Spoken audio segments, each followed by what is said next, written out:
In this tutorial, we will speak about the use of different tools and features that are available in Hukaya. After you create an account, you can start designing right away. Click Create a Project and select if you would like to design from scratch or continue from our multiple selection of templates. For this tutorial today, I will use one of our templates. To continue designing from a template, click Choose a Template and click which template you would like to use.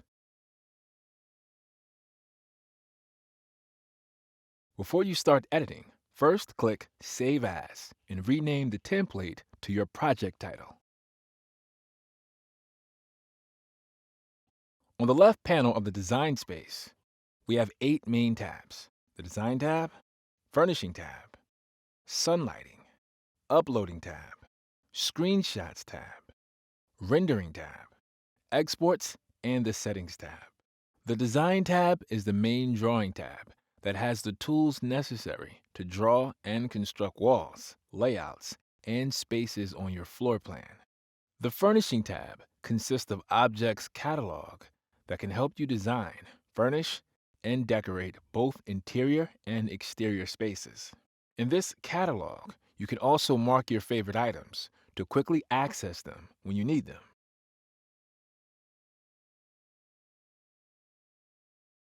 The Sunlighting tab is also an important tab, since it allows you to set a sky background as well as the sun's position and intensity, which could affect the quality of render images of your project. And then we have the Upload tab. Here, you can upload pre-existing floor plans from your device and trace them to recreate your projects in 3D.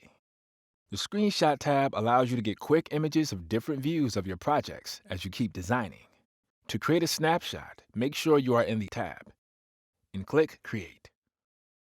Select your settings, preferences, and click Update Preview to see the image before you download. After you're satisfied, you can click Download or save your screenshots. The next tab is the Render tab. Rendering produces photorealistic images of your project.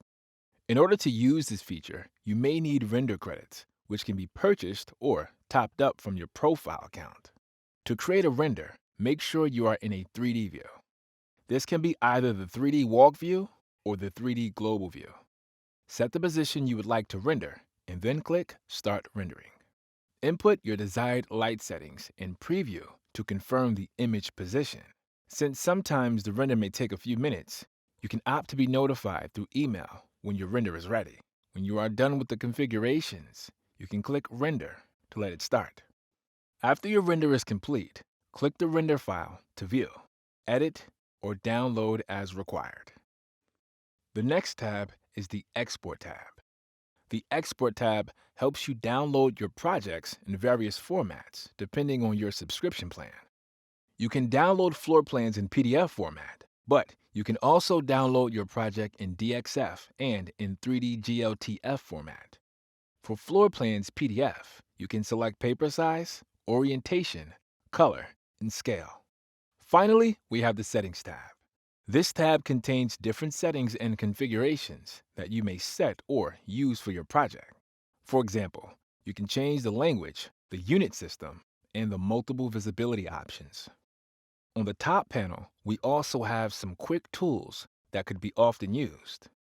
Here, we have the Undo and Redo buttons. The Group Select tool, which you may use to select multiple items at once during designing.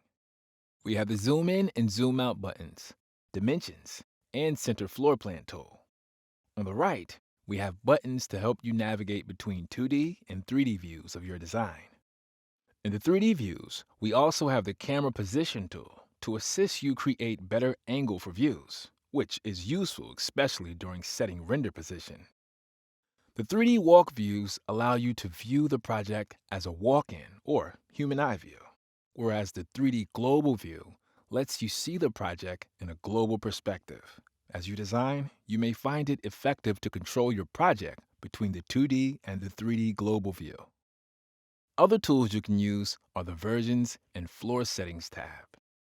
The Version tab allows you to create new versions of the project where you can explore other ideas without jeopardizing your original design. To create a new version, click the version and select Edit Versions. In the pop-up menu, you can decide to duplicate the first version or create an empty sheet by adding a new version. You can always navigate between your versions as you design. To add a new floor, click the current floor and select Configure.